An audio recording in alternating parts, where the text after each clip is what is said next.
Lo dijo él. A primera hora.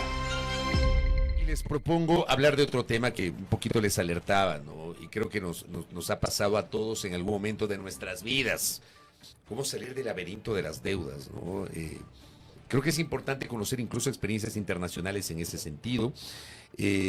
Hay un dato, ¿no?, del Consejo de la Judicatura. Entre enero y agosto de este año en Pichincha se registraron más de 105,000 procesos legales por deudas y más del 50% corresponden a pagarés impagos. ¿Qué hacer frente a eso? Vamos a dialogar con un especialista en la materia, el abogado chileno Ricardo Ibáñez. Él es fundador y CEO de Defensa de Deudores Chile, un estudio jurídico con más de 25 años de experiencia, defendiendo a personas y empresas con problemas de endeudamiento. ¿Cómo están, doctor? Bienvenido, qué gusto, buen día. Buenos días, doctor. Muy buenos días, ¿cómo están ustedes? Con estas noticias que sorprenden un poco y esta sensación de inseguridad a nivel latinoamericano, ¿eh? Lo que pasa en Ecuador, créame que también está pasando en Chile, esa sensación permanente de inseguridad.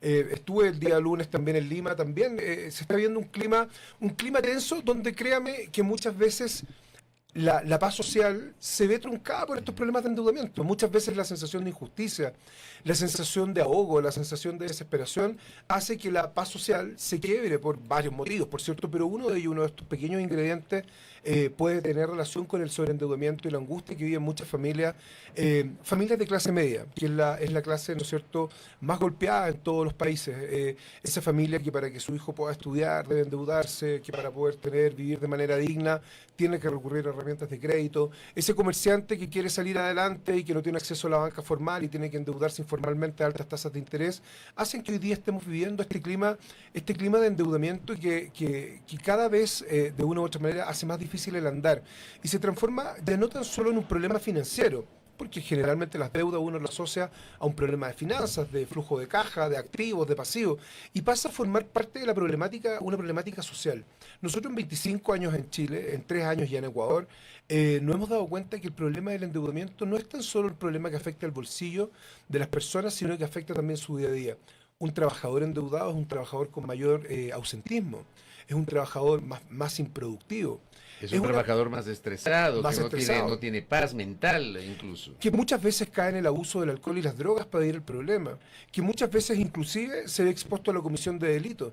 Que muchas veces tiene problemas al interior de su casa de convivencia. Hemos visto en estudios que hemos realizado en Chile que, por ejemplo, hay una gran relación entre hechos de violencia intrafamiliar con eventos de endeudamiento. Y países más avanzados que nosotros en este tipo de estudios, como por ejemplo Estados Unidos, han llegado a señalar de que los problemas económicos son una causa más importante que la infidelidad en los divorcios de las personas.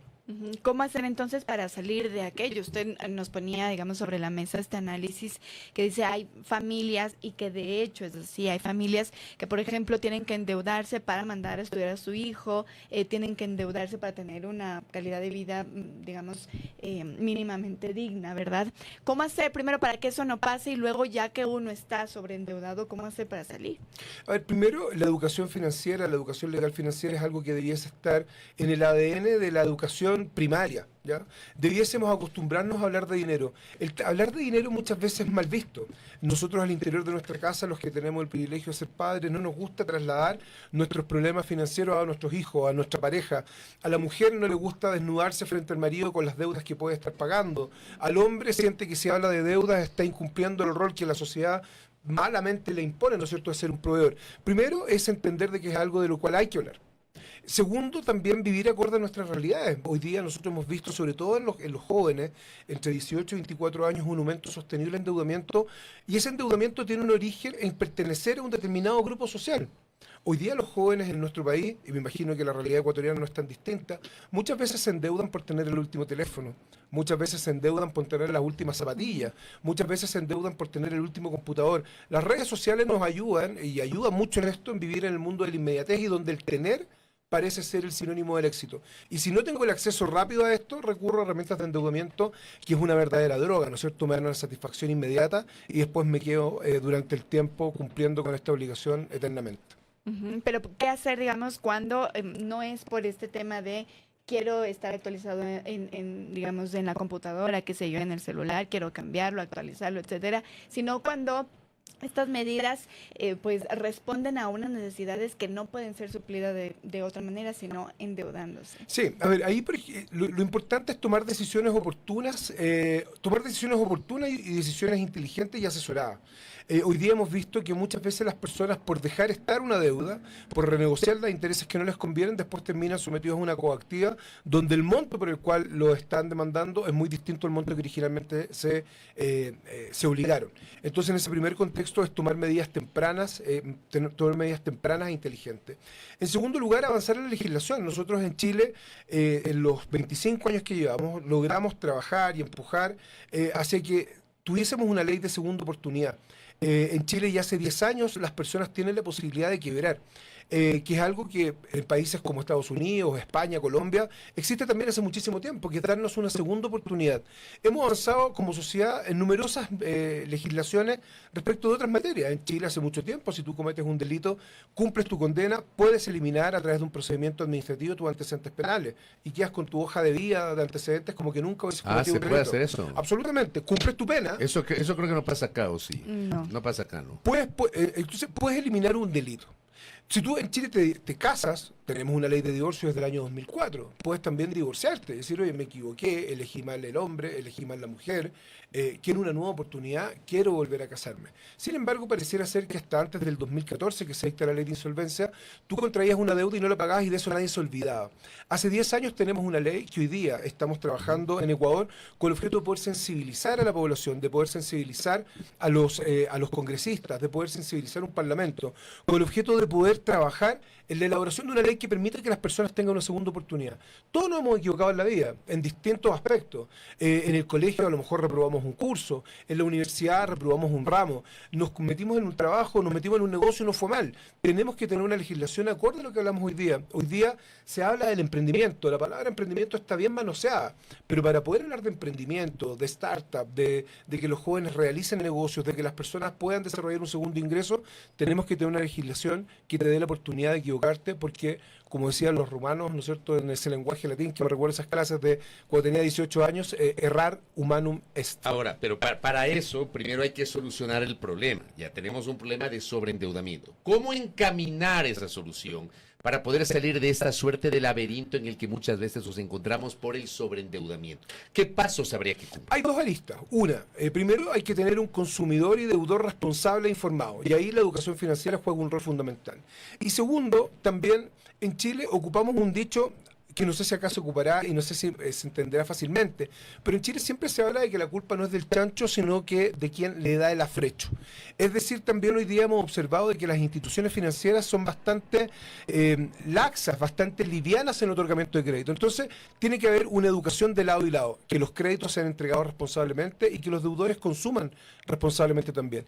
Y en segundo lugar, hacer uso de herramientas que establece la ley. Hoy día hay muchas personas que están sobreendeudadas, que tienen herramientas frente a las cuales pueden enfrentarse, ¿no es cierto?, judicialmente al cobro de estas deudas, como son nulidades, prescripciones, vicios del procedimiento, que muchas veces la gente por ignorancia no ejerce. Lo que hemos venido haciendo con nuestra organización, tanto en Chile hace 25 años como en Ecuador hace 3, es poder educar a la población y poner, en el fondo, emparejar un poco la cancha, ¿no es cierto?, que generalmente está más cargada hacia quien es más poderoso y debilitada en favor al sector más débil de la población, que termina siendo la gente con menor educación. Usted nos decía que uno de todos estos puntos del segundo es que se entrega, o a veces los créditos se entregan de forma laxa. Ustedes tienen 3 años aquí en el Ecuador. ¿Tienen, digamos, esa misma percepción aquí en el Ecuador de que se están entregando créditos de forma laxa? A ver, nosotros hemos impactado a 130.000 personas en Ecuador en estos 3 años de vigencia. Hemos podido observar que el fenómeno del endeudamiento es un fenómeno que obedece a patrones normales, a patrones que son bastante comunes entre las distintas culturas. Y ahí, cuando hablamos de otorgamiento de créditos en forma laxa, los créditos de bajo monto, los créditos destinados de casas comerciales, entregan efectivamente créditos de manera muchas veces irresponsable a personas que no van a poder pagar. Hemos visto tanto en Ecuador, en Perú, en Colombia, como el comercio chileno ha llegado con el mismo modelo que el modelo del retail hoy día. Tú comprenderás que el modelo de negocio cambió. El retail hoy día es un negocio, no es un negocio transaccional, donde compro barato y vendo un poco más caro. El negocio del retail hoy día es un negocio financiero, donde el real negocio está en que yo te venda a muchas cuotas, con mucho crédito, con tarjetas de crédito, respecto a las cuales tú tengas que pagar cuotas mensuales, intereses y costos de mantención. Y esto de las cuotas más chiquititas para endeudarse que también hacen las casas comerciales y las tarjetas de crédito. Eso, en el fondo, es pan para hoy y hambre para mañana. En Chile esto se denomina pago mínimo. El pago mínimo, en el fondo, tú tienes un total facturado de lo que consumiste en el mes de $200. Y te llega tu cartón y dice tu pago total facturado son $200, pero el pago mínimo que puedes hacer son $20, el 10% del total. En consecuencia, tú cuando estás con tu bolsillo apretado, ¿qué haces? Pagas los $20, no pagas los 200, ¿no es cierto? Y se genera un nuevo crédito sobre esos 180.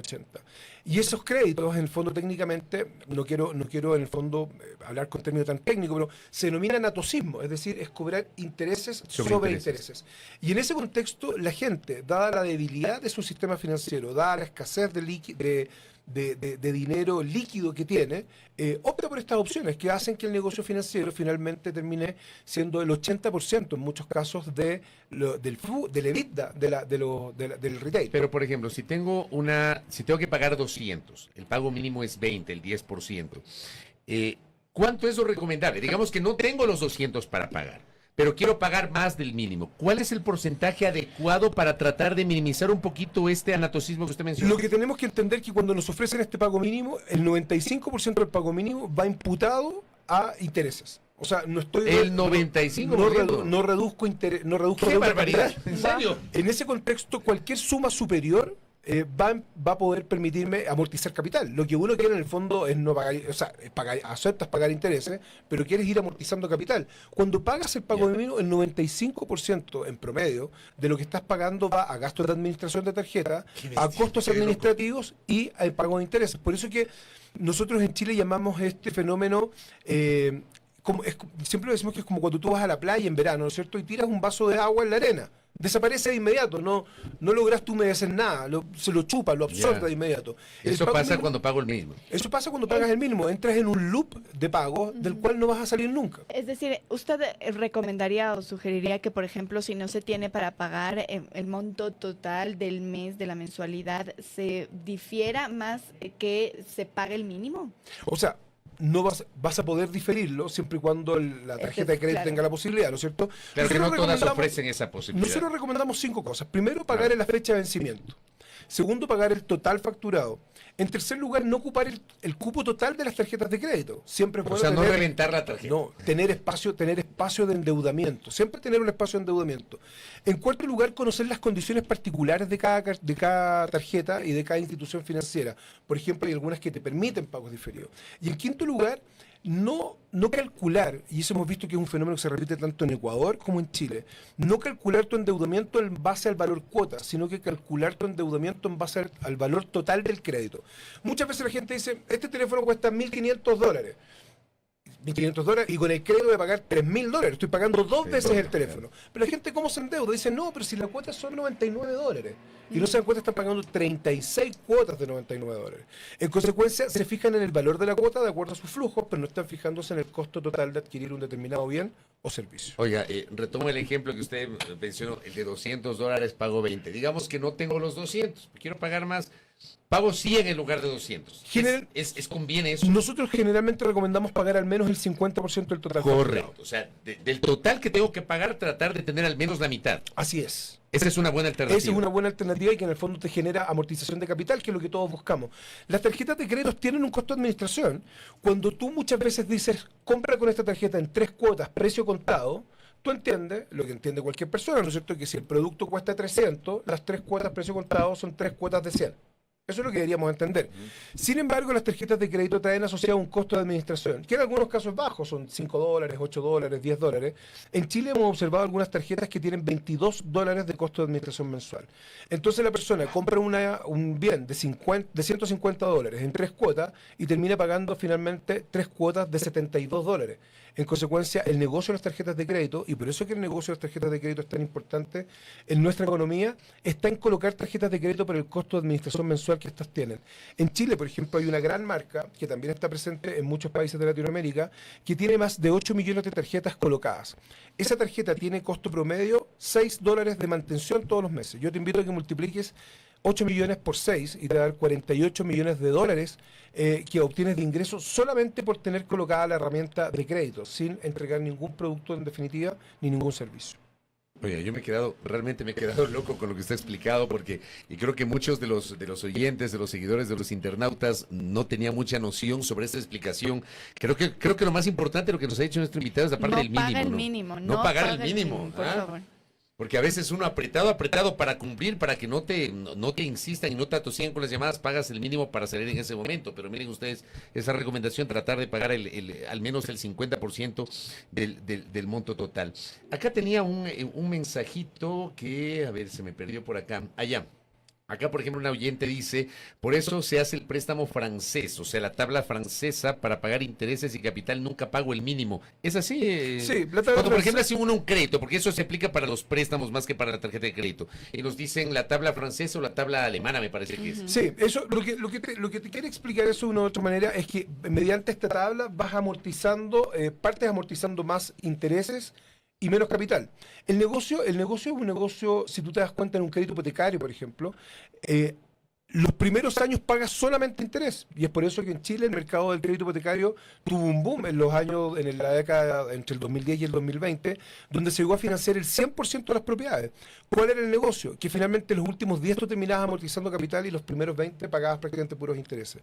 Esta tabla, por eso es que es importante la educación financiera, que la gente entienda, que conozca la diferencia entre interés, entre capital, entre las tablas francesas, entre la tabla alemana, y elija en el fondo las mejores formas de poder endeudarse. El endeudamiento no es negativo. No es malo per se, No es claro. malo per se. El endeudamiento te permite muchas veces tener una propiedad, tener un carro, poder educarte, poder mejorar tu currículum, poder emprender.